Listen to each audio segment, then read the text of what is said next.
আসসালামু আলাইকুম। সবাই কেমন আছেন? আশা করি সবাই অনেক অনেক ভালো আছেন।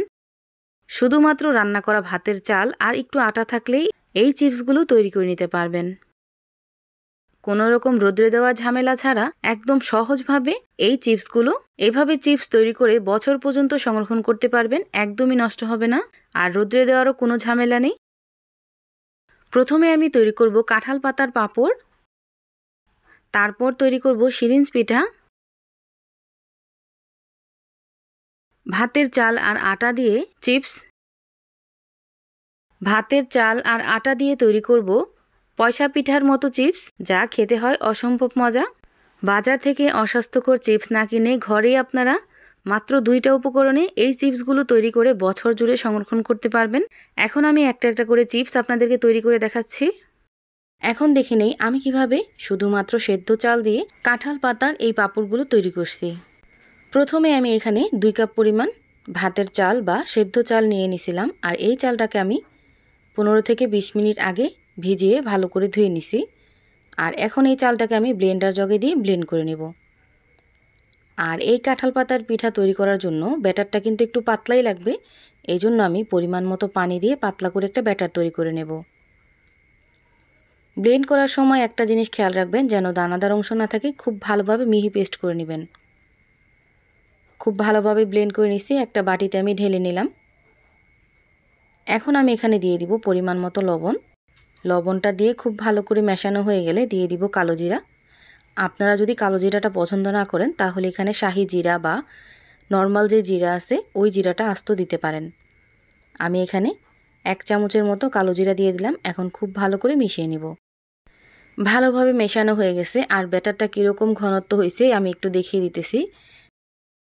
একটা চামচের সাহায্যে উঠিয়ে এইভাবে একটু দাগ কেটে নিলে কিন্তু বুঝতে পারবেন ব্যাটারটা একদম পারফেক্ট হয়েছে কিনা।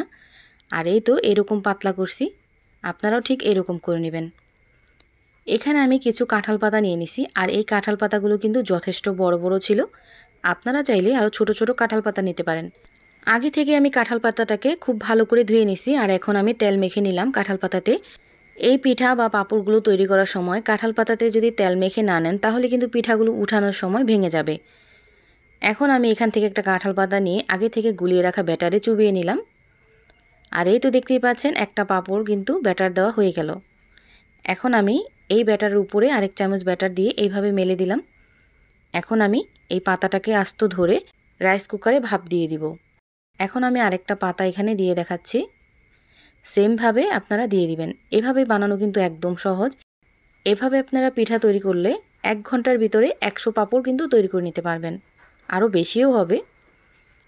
এখন আমি একটা রাইস কুকারে ভাপ দিয়ে নিলাম। আপনারা চাইলে যে কোনো কিছুতে ভাপ দিয়ে নিতে পারেন। ভাপ দিতে কিন্তু 30 সেকেন্ডের বেশি একদমই লাগে না।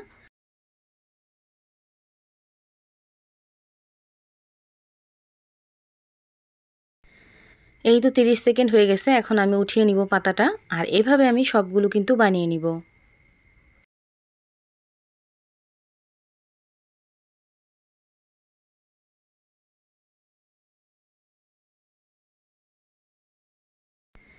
এভাবে আমি সবগুলো পাঁপড় কিন্তু ভাপ দিয়ে নিছি।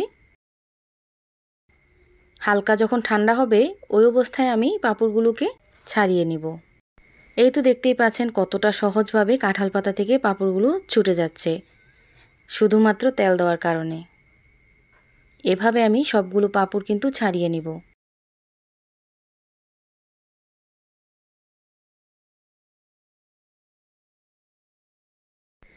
এইভাবে আমি সবগুলো পাঁপড় ছাড়িয়ে নিছি। এখন আমি একদিনের জন্য রোদ্রে দিয়ে দিব। যদি রোদ না থাকে তাহলে ফ্যানের নিচে রেখে দেবেন, তাহলে 2-3 দিনের মধ্যে শুকিয়ে যাবে। আর এই তো দেখতেই পাচ্ছেন একদম পারফেক্টভাবে একদিনেই রোদ্রে দেওয়াতে শুকিয়ে গেছে। আপনারা চাইলে এই শুকনো অবস্থায় শুকনো একটা কন্টেনারে ভরে রেখে দিতে পারেন। প্রায় 1 বছর পর্যন্ত কিন্তু ভালো থাকবে, একদমই নষ্ট হবে না। এখন আমি এখান থেকে কিছুটা পাঁপড় আপনাদেরকে ভেজে দেখাবো। এই জন্য একটা কড়াইয়ে আমি তেল দিয়ে দিব পর্যাপ্ত পরিমাণ। তেলটা যখন ভালোভাবে গরম হবে ওই অবস্থায় আমি পাঁপড়গুলো দিয়ে ভেজে নেব। আর এই তো দেখতেই পাচ্ছেন তেলে দেওয়ার সাথে সাথে কিন্তু পাঁপড়টা ফুলে ডাবল হয়ে যাইতেছে। এভাবে আমার যতটুকু প্রয়োজন আমি ভেজে নেব। আমি আরও কিছু পাঁপড় আপনাদেরকে ভেজে দেখাচ্ছি। তেলে দেওয়ার সাথে সাথে কিন্তু পাঁপড়টা ফুলে একদম ডাবল হয়ে যায়। কত ছোট একটা পাঁপড় দিলাম আর কত বড় হয়ে গেল। আর এভাবে চালের চিপসগুলো বা পাঁপড়গুলো কিন্তু খেতে অসম্ভব মজার হয়। বাসায় অবশ্যই একদিন ট্রাই করে দেখবেন, কোনো রকম ঝামেলা ছাড়া কাঁঠাল পাতায় এই পাঁপড়গুলো তৈরি করে নিতে পারবেন। আমি তৈরি করব সেদ্ধ চাল দিয়ে শিরিষ পিঠা। কিভাবে আমি সেদ্ধ চাল দিয়ে এই শিরিষ পিঠাগুলো তৈরি করছি আর কিভাবে এই পিঠাগুলো বানিয়ে সংরক্ষণ করতে পারবেন, সব কিছু মিলিয়ে আজকের এই ভিডিওটা। এখন কথা না বাড়িয়ে দেখে নেই আমি কিভাবে তৈরি করলাম এই পিঠাগুলো। প্রথমে আমি এখানে সেদ্ধ চাল নিয়ে নিছি। এই চালটাকে আমি আধ ঘন্টা আগে ভিজিয়ে রাখছিলাম। এখন আমি ব্লেন্ডার জগে দিয়ে ভালোভাবে মিহি করে ব্লেন্ড করে নেব। কোনোভাবেই যেন ব্লেন্ড করার পর দানাদার অংশ না থাকে, তাহলে কিন্তু বানানোর সময় সিরিঞ্জে লেগে যাবে, একদমই পিঠাগুলো বানাতে পারবেন না। আরেকটা কথা বলা হয়নি, এখানে কিন্তু আমি 1 কাপ পরিমাণ সেদ্ধ চাল নিছি, আপনারা চাইলে বাড়িয়ে বা কমিয়ে নিতে পারেন। এই তো খুব ভালোভাবে ব্লেন্ড করা হয়ে গেছে। এখন এখানে আমি দিয়ে দিব লবণ। লবণ দিয়ে খুব ভালো করে মিশিয়ে তারপর আমি ফুড কালার মিশিয়ে নিব। আপনারা আপনাদের পছন্দ মতো ফুড কালার এখানে ব্যবহার করতে পারেন। আমি এখানে এইরকম ফুড কালার নিয়ে নিছি। ফুড কালারটা একান্তই আপনাদের ব্যক্তিগত ব্যাপার, বা ফুড কালার না দিয়ে আপনারা শুধু সাদা করেই বানিয়ে নিতে পারেন। এখানে আমি একটা সিরিঞ্জ নিয়ে নিছি, আর সিরিঞ্জে অবশ্যই তেল মাখিয়ে নিতে হবে। সিরিঞ্জে যদি তেল মাখিয়ে নেন তাহলে কিন্তু পিঠাগুলো বানানোর সময় হাত ব্যথা হবে না, অনেক সহজভাবে পিঠাগুলো বানানো হয়ে যাবে। আমি এখানে একটা সিরিঞ্জ নিয়ে নিছি, আপনারা চাইলে 2-3টা সিরিঞ্জে ভরে একসাথে করে বানিয়ে নিতে পারেন। পিঠার ব্যাটারটা একদম পারফেক্ট হয়েছে কিনা এভাবে দিলেই বুঝতে পারবেন। এখন আমি পিঠাগুলো বানিয়ে নিব। এই জন্য একটা কলা পাতা নিয়ে নিছি, আর একটা চুড়ি বা একটা ঢাকনার সাহায্যে এইভাবে একটু দাগ কেটে নিলে প্রত্যেকটা পিঠাই কিন্তু একই সাইজের হবে। এখন আমি পিঠাগুলো বানিয়ে নিতেছি, আর আমি কিভাবে পিঠাগুলো বানাইতেছি দেখে নিশ্চয়ই বুঝতে পারতেছেন। আপনারা আরও সুন্দর করে বানিয়ে নেবেন।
এভাবে আমি সবগুলো পিঠাই তৈরি করে নিছি, আর এখনই পিঠাগুলো কতটা সুন্দর লাগতেছে মাশাআল্লাহ।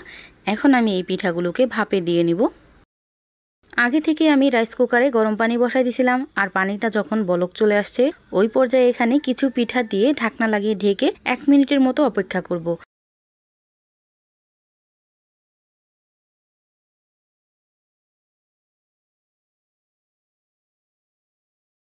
এই তো 1 মিনিট হয়ে গেছে। এখন আমি ঢাকনাটা উঠিয়ে সবগুলো পিঠায় আমি উঠিয়ে নিব।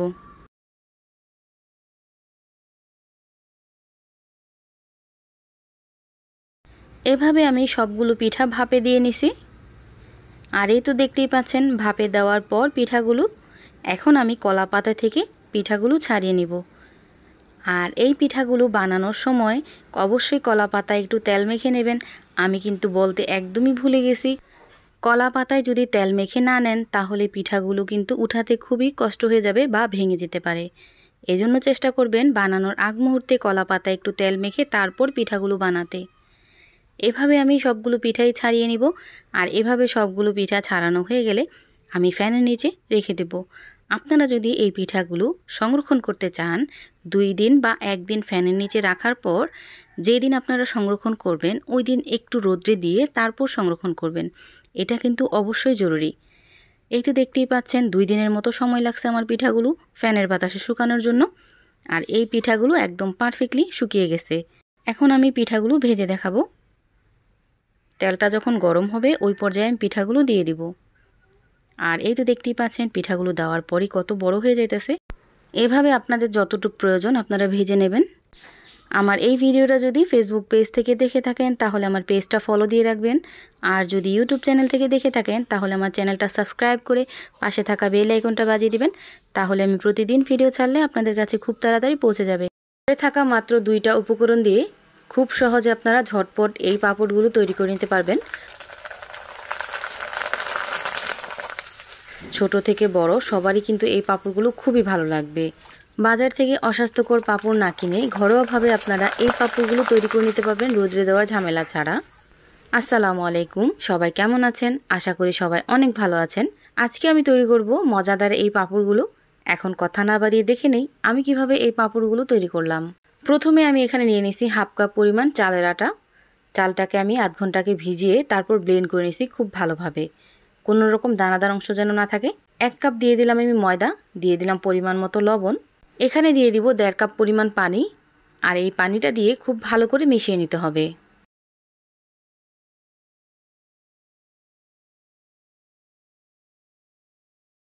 সব কিছু এমনভাবে মিশাতে হবে যেন কোনো রকম লাম্পস বা দানাদার অংশ না থাকে। যত ভালো করে মিশিয়ে নেবেন পাঁপড়গুলো কিন্তু ততটাই পারফেক্ট হবে। এই জন্য চেষ্টা করবেন খুব ভালো করে মিশিয়ে নেওয়ার। এই তো খুব ভালোভাবে মেশানো হয়ে গেছে। এখন আমি এখানে দিয়ে দিব খাবার সোডা। সামান্য পরিমাণ খাবার সোডা দিয়ে খুব ভালো করে আবার মিশিয়ে নিতে হবে।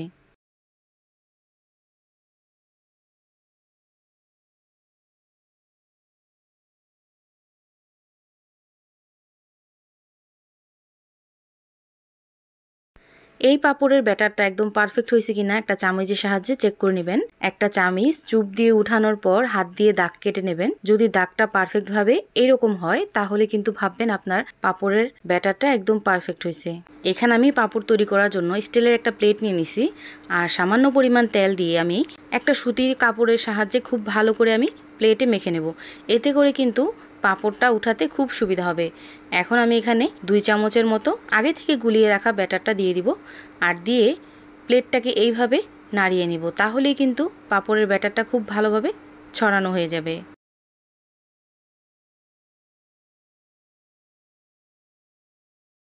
এই তো পাঁপড়ের ব্যাটারটা দেওয়া হয়ে গেছে। এখন আমি এই পাঁপড়টাকে ভাপে দিয়ে নিব। এই জন্য একটা ফ্রাই প্যানে আমি পর্যাপ্ত পরিমাণ পানি দিয়ে বলক তুলে নিছি। আর বলকটা যখন চলে আসছে চুলার হিটটা কিন্তু আমি একদম লো হিটে করে দিছি। কোনোভাবে হাই হিট করে তারপর এই পাঁপড়গুলো বানাতে যাবেন না, তাহলে কিন্তু পাঁপড়গুলো বানানোর সময় ফেটে যাবে।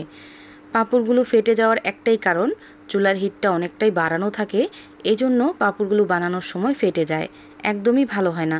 এজন্য চেষ্টা করবেন পাঁপড়গুলো যখন দিবেন তখন চুলার হিটটা লো করে তারপর পাঁপড়গুলো ভাপে দিয়ে নেবেন। আর এই তো দেখতেই পাচ্ছেন প্রায় 30 সেকেন্ড পর আমি পাঁপড়গুলো উঠিয়ে নিলাম। আর গরম অবস্থায় কিন্তু আমি প্লেট থেকে উঠিয়ে নিলাম। দেখতেই পেলেন কতটা পারফেক্টভাবে উঠে গেল। এখন আমি আরেকটা করে দেখিয়ে দিব। এই জন্য ওই একই গোলাতে ফুড কালার দিয়ে দিলাম। আর একইভাবে আমি প্লেটে একটু তেল মেখে নেব। অবশ্যই প্রতিবার বানানোর সময় একটু তেল মেখে নেবেন, এতে করে পাঁপড়গুলো উঠাতে খুব সুবিধা হবে।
আমি এভাবে লম্বালম্বি করে কেটে নিলাম। আপনারা আপনাদের পছন্দ মতো এই চিপসগুলো কেটে নিতে পারেন।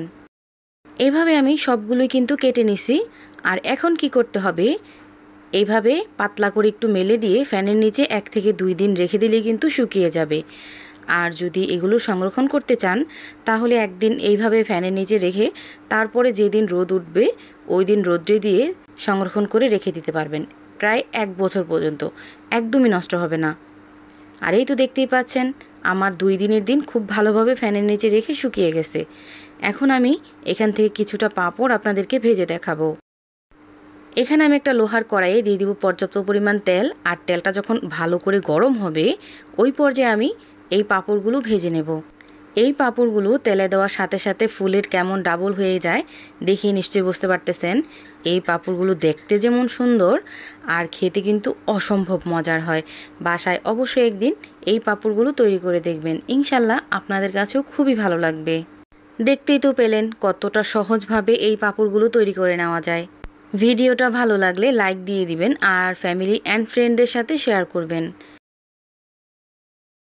খুদের চাল দিয়ে রোদ্রে দেওয়া ঝামেলা ছাড়া পাঁপড়, বাজার থেকে অস্বাস্থ্যকর পাঁপড় না কিনে বাসায় খুব সহজে এই পাঁপড়গুলো তৈরি করে নিতে পারবেন। এখন দেখে নেই আমি কিভাবে এই পাঁপড়গুলো তৈরি করলাম। প্রথমে আমি এখানে নিয়ে নিলাম 1/2 কাপ পরিমাণ খুদের চাল। আর এই চালটাকে আমি 10 মিনিট আগে ভিজিয়ে রাখছিলাম। এখন এই চালটাকে খুব ভালো করে ধুয়ে ব্লেন্ডার জগে দিয়ে ব্লেন্ড করে নিব। খুব ভালোভাবে ব্লেন্ড করে নিছি। আর ব্লেন্ড করার পরেও কিন্তু আমি একটা ছাঁকনির সাহায্যে ছেঁকে নেব। আর কীরকম পাতলা করে ব্লেন্ড করছি দেখেই নিশ্চয়ই বুঝতে পারতেছেন। একেবারে ঘন করার কোনো প্রয়োজন নেই, এইরকম পাতলা করে ব্লেন্ড করে নেবেন। এখন একটা ছাঁকনির সাহায্যে আমি ছেঁকে নিলাম। যদিও বেশি দানাদার অংশ নাই তাও আমি ছেঁকে নিলাম। দিয়ে দিব পরিমাণ মতো লবণ। লবণ দিয়ে খুব ভালো করে মিশিয়ে নিব। 1/2 কাপ খুদের চালের জন্য 3 চামচ পরিমাণ আটা বা ময়দা দিয়ে খুব ভালো করে মিশিয়ে নেবেন। আমি এই ব্যাটারটা 3টা বাটিতে ঢেলে নিছি, এজন্য 1 চামচ করে আটা দিয়ে খুব ভালো করে মিশিয়ে নিলাম। এখন আমি ফুড কালার মিশিয়ে নিব। আমি 2টাতে ফুড কালার মিশাবো আর একটা সাদা রাখবো। এটা একেবারেই অপশনাল, আপনারা চাইলে শুধু সাদা রাখতে পারেন বা 2টা কালার করতে পারেন। কালারগুলো মেশানো হয়ে গেছে। এখন আমি পাঁপড়গুলো তৈরি করে নেব। প্রথমে চুলায় আমি একটা সসপ্যান বসাই দিছি আর দিয়ে দিছি পরিমাণ মতো পানি। এখন সসপ্যানের ঢাকনাটার উপরে দিয়ে দিব আমি কিছুটা তেল। অল্প পরিমাণ তেল দিয়ে হাত দিয়ে খুব ভালো করে মেখে নিতে হবে। আর তেলটা পরবর্তীতে একটু কাগজ বা টিস্যু পেপার দিয়ে পুছে নেবেন। উপরে যে তেলটা দিলাম এই তেলটা শুকনো একটা সুতি কাপড় দিয়ে পুছে দিবেন। তারপর যখন বলক চলে আসবে ওই পর্যায়ে আগে থেকে গুলিয়ে রাখা ব্যাটারটা দিয়ে দিব 1 চামচ পরিমাণ। এখন ঢাকনা লাগিয়ে ঢেকে রেখে দেব 30 থেকে 35 সেকেন্ডের জন্য। 35 সেকেন্ড পর ঢাকনাটা উঠিয়ে আমি হালকা হাতে একটা চাকু বা যে কোনো একটা চামিচের সাহায্যে সাইডটা একটু উঠিয়ে দিব। সাইডটা যদি উঠিয়ে দেন তাহলে কিন্তু পাঁপড়টা উঠাতে খুবই সুবিধা হয়ে যাবে। এই তো দেখতেই পাচ্ছেন কত সহজভাবে পাঁপড়টা তৈরি হয়ে গেল। এভাবে আমি সবগুলো পাঁপড় তৈরি করে নেব। আর একই সসপ্যান বা ঢাকনা যদি তৈরি করেন তাহলে প্রতিবার ঢাকনাতে অবশ্যই তেল মেখে তারপর বানাবেন। এতে করে পাঁপড়গুলো উঠাতে খুবই সুবিধা হবে। এভাবে আমার সবগুলো পাঁপড় তৈরি হয়ে গেছে। এখন একটা কুকি কাটারের সাহায্যে এইভাবে কেটে নেব।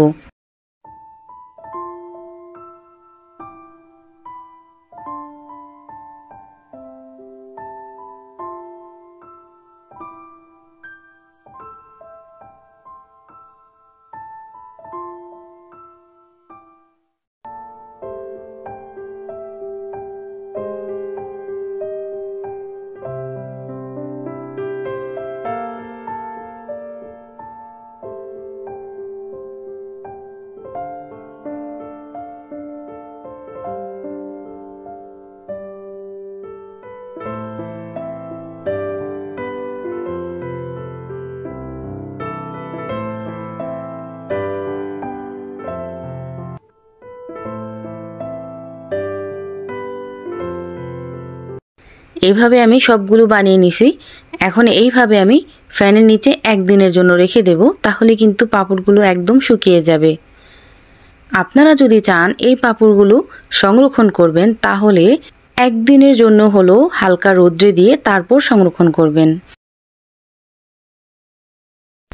ফ্যানের নিচে দিয়ে আমি শুকিয়ে নিছি। আর এই তো দেখতেই পাচ্ছেন একদম পারফেক্টভাবে শুকিয়ে গেছে।